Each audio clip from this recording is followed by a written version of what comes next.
Halo guys, kali ini kita akan membahas alur cerita dari sebuah film yang sangat populer pada masanya dan masih sangat relevan untuk ditonton saat ini. Sebab cerita dan grafis yang sangat menyentrik, tentu saja karena dibuat oleh studio Ghibli. Film ini disutradarai oleh Hayao Miyazaki, diproduseri oleh Tasuyo Suzuki. Naskah dibuat oleh Hayao Miyazaki berdasarkan novel dari Inggris dengan judul yang sama karangan Diane Wynne Jones. Awal film diperlihatkan sebuah kastil yang berjalan. Lalu di lain tempat diperkenalkan si tokoh utama bernama Sophie, seorang gadis berusia 18 tahun. Sehari-hari Sophie bekerja membuat topi di toko topi peninggalan ayahnya. Lalu gadis-gadis yang di sana melihat kastil berjalan tersebut, yaitu Kastil Howl. Mereka bilang Howl akan memakan jantung gadis cantik.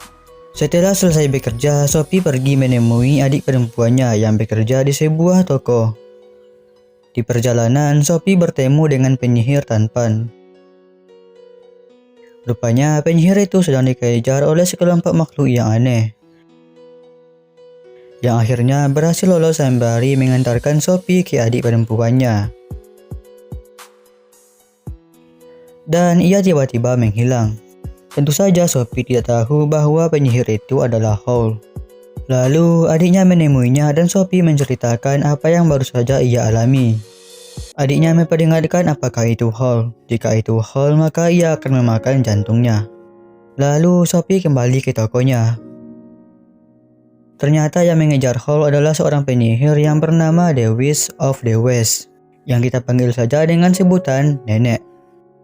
Yang kemudian ia mendatangi toko Sophie. Merasa tokonya sudah tutup, Sophie pun meminta si nenek untuk pergi. Marah karena Sophie mengusirnya keluar, si penyihir bilang ia penyihir dari pembuangan.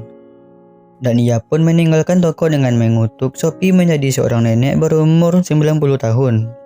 Dan Sophie tidak akan bisa berbicara apapun mengenai kutukan tersebut. Tidak ingin mengejutkan ibu dan para pekerja di toko topi, Sophie pun memutuskan untuk meninggalkan rumahnya. Sophie pergi ke lembah tempat pembuangan dengan maksud mencari cara untuk menghilangkan kutukannya. Di perjalanan di lembah itu, Sophie bertemu dengan sebuah orang-orangan sawah yang ternyata hidup. Yang tadinya dikira Sophie hanya sebatang kayu dan hendak digunakan sebagai tongkat. Orang-orangan sawah terus mengikuti Sophie dan Sophie mencoba mengusirnya. Lalu orangan sawah memberikan tongkatnya kepada Sophie, dan Sophie meminta agar sekalian dicarikan tempat bermalam, agar orangan sawah itu meninggalkannya. Si orangan sawah mengantarkan Sophie ke Kastil Howl yang terus bergerak menjelajahi kawasan itu.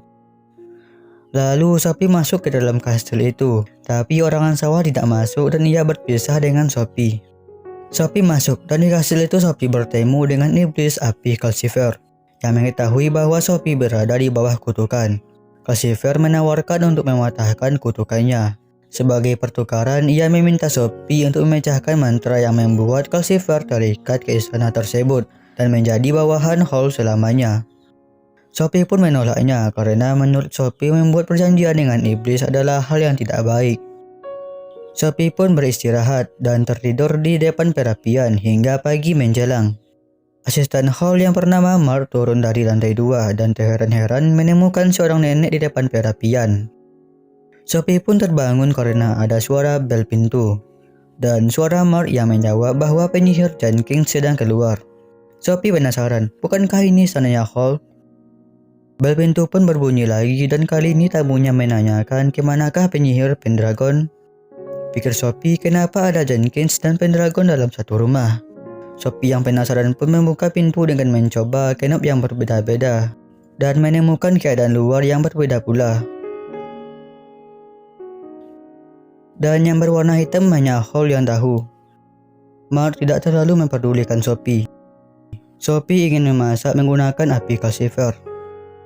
Lalu Mark bilang Calcifer tidak akan menuruti siapapun kecuali Howl. Lalu Sophie mengancam Calcifer dengan perjanjiannya dan akhirnya Calcifer menurut. Ketika Howl muncul, Sophie mengatakan bahwa dia adalah wanita pembersih baru karena tempat ini sangat jorok. Lalu Hall menggantikan Sophie memasak.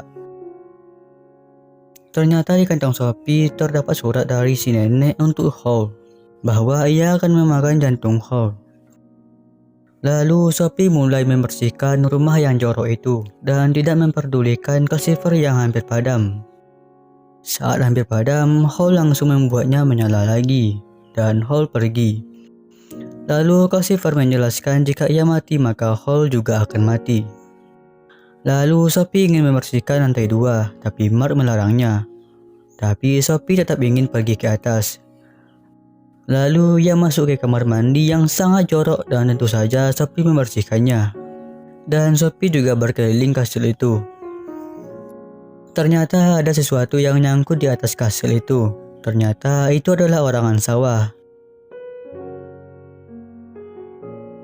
Ketika Sophie dan Mark keluar pergi belanja, mereka mendengar kabar bahwa negara Sophie terlibat perang dengan negara tetangga, disusul dengan hilangnya putra mahkota dari dunia penyihir. Dan Sophie juga melihat anak buah si nenek. Lalu mereka berdua pulang. Tiba-tiba Hall berteriak kepada Sophie karena warna rambutnya berubah karena Sophie mengajak-ajak yang ada di rak mandinya dan merusak mantranya. Hall depresi karena merasa tidak tampan lagi. Tubuhnya mengeluarkan lendir lengket. Sophie juga merasa bersalah.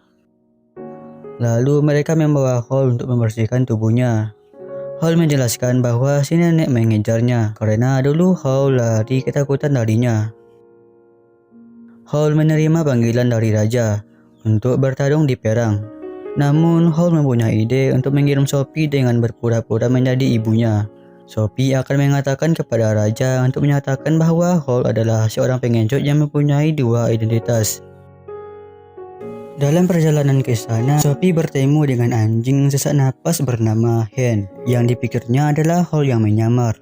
Sophie juga bertemu dengan si nenek, yang akhirnya kehilangan kekuatan karena diambil oleh Suliman, penyihir raja, dan menjadi seorang nenek renta tanpa kekuatan sihir. Sophie bertemu dengan Suliman. Dari Madam Suliman, Sophie menjadi tahu bahwa Hall adalah penyihir yang sangat berbakat yang diambil sebagai murid terakhirnya. Hall dipersiapkan Madam Suliman untuk menggantikannya. Namun, sejak jantungnya dicuri iblis, Hall tidak pernah kembali untuk menyelesaikan pelajarannya di Akademi Penyihir Kerajaan. Hall berubah menjadi seorang pembangkang dan menggunakan kekuatan sihirnya yang hebat itu untuk kesenangannya sendiri. Hall tidak mau bergabung dengan penyihir kerajaan untuk berperang demi negerinya. Madam Suliman takut Hall akan seperti si nenek yang terjatuh dalam genggaman iblis keserakahan sehingga memakan tubuh dan jiwanya. Untuk orang yang tidak memiliki jantung, Hall terlalu hebat dan sangat berbahaya. Madam Suliman meminta Sophie untuk membujuk Hall agar melapor dan bersumpah melayani kerajaan. Madam Suliman berjanji akan menunjukkan pada Hall bagaimana caranya supaya terbebas dari iblis. Namun Sophie menolaknya. Hall yang menyamar sebagai raja datang. Mereka melarikan diri dari Madam Suliman. Si nenek dan Hen anjing Madam Suliman pun ikut dengan mereka. Sejak itu, kaki tangan Madam Suliman terus mencari mereka. Namun Calcifer membuat keberadaan mereka tidak mudah ditemukan. Sophie akhirnya mengetahui bahwa Hall berubah menjadi makhluk berbulu mirip burung ketika terlibat dalam perang. Tetapi tiap kali berubah selalu membuat Hall lebih sulit untuk kembali ke bentuk manusia. Sophie takut kalau Hall sedang mempersiapkan untuk meninggalkan mereka karena waktu yang tersisa sebagai manusia yang terbatas. Hall menunjukkan dan memberikan tempat rahasianya kepada Sophie, dan mereka pindah ke toko topi dulu. Seolah-olah Hall akan mati meninggalkan mereka.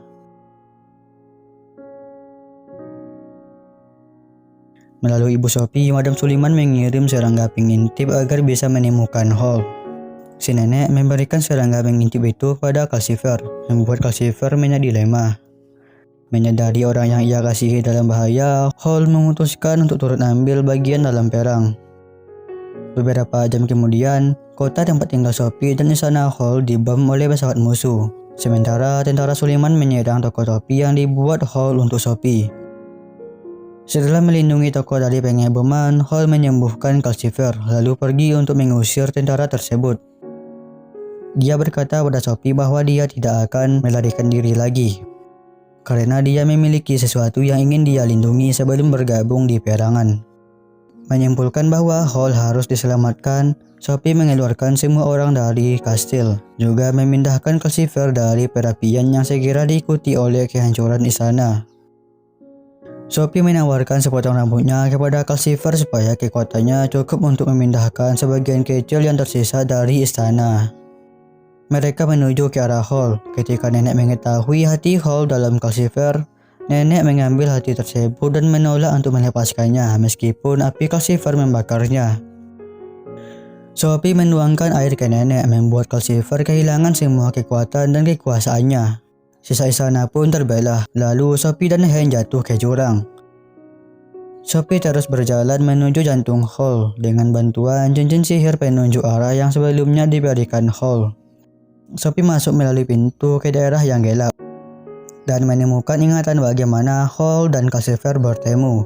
Hall kecil jatuh iba kepada bintang yang jatuh dan sekarat, lalu memberikan hatinya kepada bintang yang sekarat itu, yang tidak lain adalah Calcifer.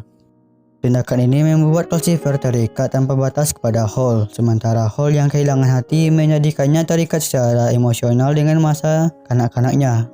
Gak heran kalau kelakuan Hall kadang kekanakan. Sophie akhirnya menemukan Hall yang sudah kehilangan kesadaran sebagai manusia dalam bentuk burung. Mereka kembali ke kelompok, dan Sophie meminta nenek untuk mengembalikan jantung Hall. Nenek akhirnya memberikan jantung Hall kepada Sophie yang segera ditempatkan kembali ke dalam tubuh Hall, mengembalikan hidupnya dan membebaskan Calcifer.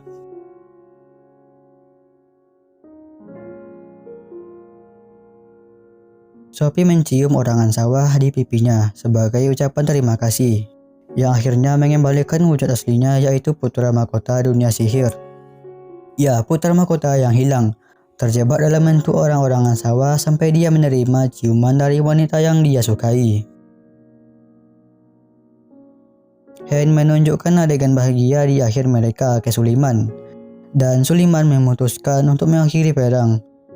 Hall, Sophie, dan yang lainnya terlihat tinggi di atas sebuah kastil bergerak yang baru. Dan tamat. Semua film yang diproduksi oleh Studio Ghibli memanglah yang terbaik. Jangan lupa request anime atau genre yang ingin kalian dengar ceritanya. Jangan lupa tekan tombol subscribe, like, dan aktifkan notifikasinya. Ya, oke, thanks for watching and see you next time.